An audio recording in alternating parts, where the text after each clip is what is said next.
Hi, Prosperity Team. It's Dr. Money coming to you from the prosperity corner of the universe, where silliness is sacred and nobody's perfect.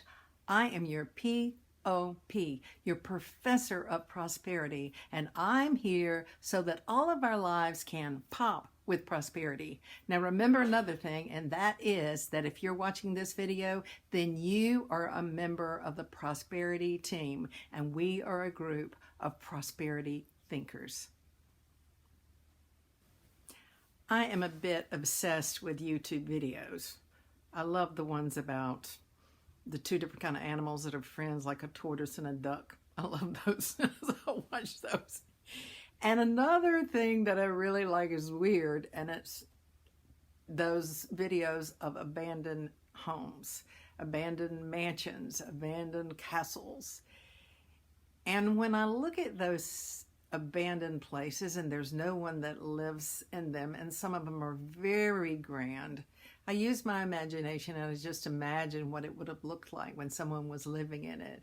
And I just think of all the hopes and dreams that were in that home. Just when it was built, somebody was really excited about building it. And when they moved in, they were so excited. And then what happened when they moved out? Some homes that I've seen still have the dishes on the table and the china in the china closet. And it looks like, I don't know, somebody just walked out of their lives. Who knows what happened? But the thing about it is that when we look at different things like that, I think it can help us experience and clarify what prosperity means to us. Is prosperity a house? Is prosperity the way that we decorate?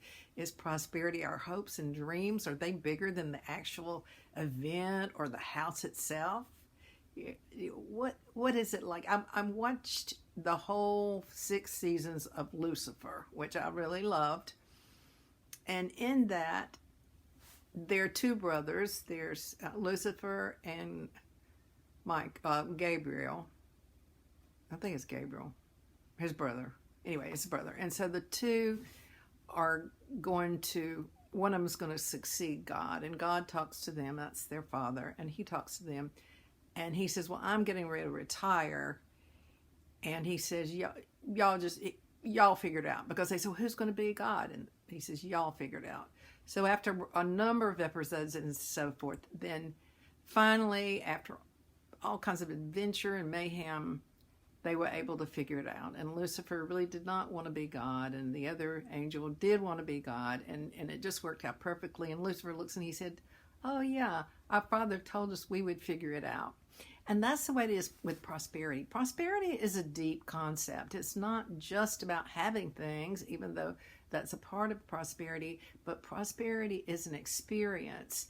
And we have to look deeply into ourselves, look at our values. And even for me, it's looking at those abandoned houses and just dreaming and moving my mind in different and new directions and see what that all means in light of my own prosperous journey. So I invite you to look at things through prosperous eyes and look at them deeply, not just as an object, but what are the values and the dreams behind those? And can we get any of those values and any of those dreams come true without actually having the event happen? Can we use our mind and our imagination to create a sense of safety and enoughness and home?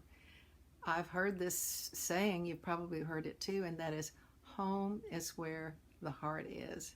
So I don't know where those people are that own those abandoned homes, or maybe everyone died out. I've heard some of them were in prison, these great big mansions.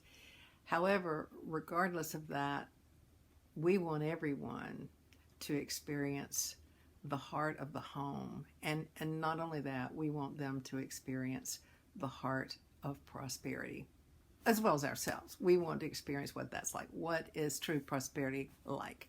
And so that's something that we can contemplate, that we can meditate on, and that we can look at other models to see what kind of ideas we get that feed our heart, not anything that feeds our mind, but what feeds our heart in terms of prosperity. So I know this was a little bit circuitous. It's not giving you any direct answers, but it is calling us into consciousness, calling us into contemplation, calling us into values clarification. So with that in mind, let's all take a deep breath. And as we inhale our good. And as we exhale our intention that all other beings receive their good as well. Our burdens have lifted, our cares are few, our joy is unlimited, and I love you.